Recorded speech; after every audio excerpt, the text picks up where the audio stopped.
नमस्कार मित्रों, अगर आप स्वर संहिता और स्वर योग के इन रहस्यों को गहराई से समझना चाहते हैं तो अभी इस चैनल को सब्सक्राइब कर लीजिए, क्योंकि आगे आने वाले हर वीडियो में आपके जीवन बदलने वाले रहस्य उजागर होने वाले हैं। और हाँ, बेल आइकन जरूर दबाइए ताकि कोई भी नया ज्ञान आपसे छूटने ना पाए। और अगर आपको ये वीडियो अच्छा लगे तो लाइक करके अपनी ऊर्जा जरूर साझा कीजिए।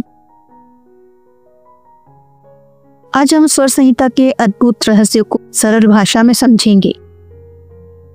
स्वर योग सिर्फ श्वास का ज्ञान नहीं, बल्कि यह हमें जीवन, स्वास्थ्य, व्यापार और यहाँ तक कि मृत्यु तक के संकेत देता है। आइए इसे स्टेप बाय स्टेप समझते हैं। ये बात स्वर योग और स्वर विज्ञान की है। मतलब हमारे शरीर में चलने वाली नाड़ियां, सूर्य स्वर, चंद्र स्वर, सुषुम्ना और 5 तत्व पृथ्वी, जल, अग्नि, वायु, आकाश को देखकर भविष्य का अनुमान लगाया जा सकता है। कैसे? तो इसको समझते हैं।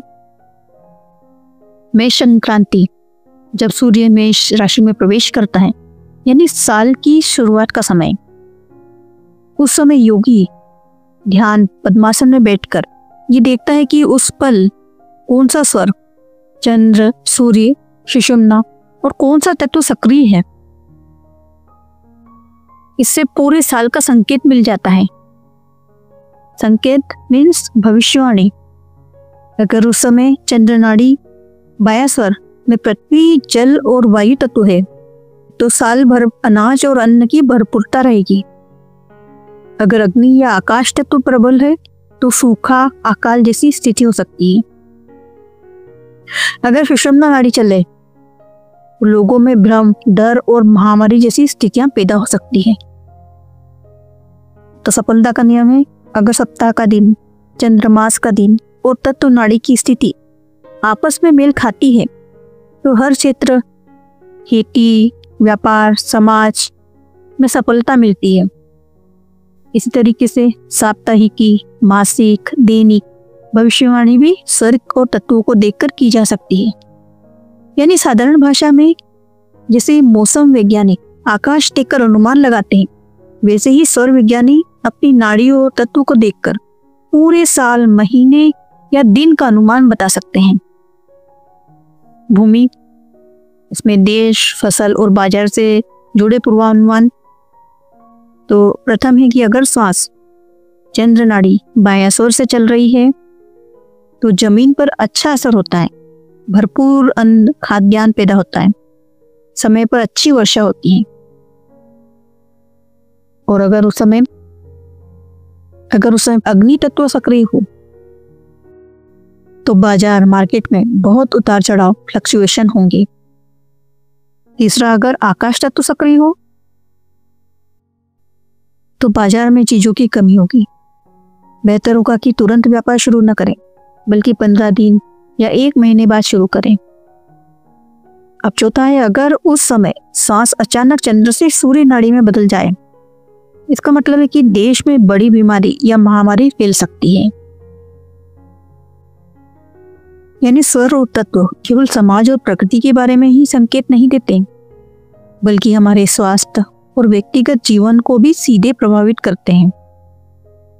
जैसे मानव शरीर और आहार से जुड़े नियम, जैसे कि राष्ट्र की दशा स्थिति स्वर देखकर जानी जा सकती, वैसे ही हमारे शरीर का स्वास्थ्य और आहार का सही समय भी स्वर से जाना जा सकता है। जैसे कि सूर्य नाड़ी चल रही हो, दायां स्वर चल रहा है, तभी हमें संतुलित भोजन करना चाहिए। अगर सुषुम्ना नाड़ी चल रही है, दोनों स्वर साथ चल रहे हैं, तो बहुत कम भोजन ले करना चाहिए। अगर सुषुम्ना चल रही है तो उपवास या फास्टिंग करना सबसे अच्छा है, क्योंकि इस समय खाया गया खाना अच्छे से पचता नहीं और बीमारियों का कारण बनता है। अब तत्व के अनुसार भोजन, अगर पृथ्वी तत्व चल रहा है हमारे स्वर में तो मीठा खाना अच्छा है। जल तत्व चल रहा है तो ठंडे और तरल पदार्थ जैसे दही, शरबत लेना चाहिए। और अगर अग्नि तत्व चल रहा है तो हम कैसी भी तली भुनी, कितनी भी तली भुनी चीजें खाएं, बहुत अच्छी तरह से डाइजेस्ट होगा। उसी प्रकार अगर वायु तत्व चल रहा है तो हमें कंद मूल और अनाज खाना चाहिए। और अगर आकाश तत्व स्पेस चल रहा है तो नमकीन पदार्थ खाना चाहिए।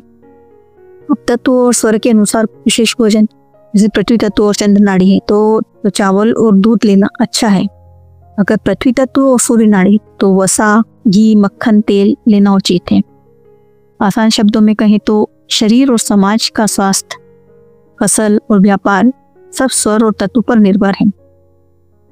सही समय पर सही स्वर और सही तत्व का ध्यान रखकर ही खाना, व्यापार और निर्णय करना चाहिए। अब इसी प्रकार भोजन का सही क्रम, भोजन हमेशा इस क्रम में करना चाहिए। तो सबसे पहले घी से बनी चीजें लेना चाहिए, फिर मीठा, उसके बाद खट्टा और सबसे अंत में तीखा मसालेदार। यानी भोजन की शुरुआत घी से करें और अंत मसालेदार से। अब सावधानियां हैं, बहुत ज्यादा गर्म और खट्टे एसिडिक पदार्थ न खाएं। और गर्म चीजों के साथ खट्टा या ठंडा दूध लेने से उल्टी या मितली हो सकती है। तीसरा है चंद्र नाड़ी के समय बहुत ज्यादा ठंडे और तरल पदार्थ लेने से गठिया, आर्थराइटिस और यूरिक एसिड की समस्या बढ़ सकती है। अगर भोजन करते समय और भोजन के तुरंत बाद चंद्र नाड़ी सक्रिय हो तो खाए गए भोजन में मौजूद सभी विष, टॉक्सिन्स नष्ट हो जाते हैं।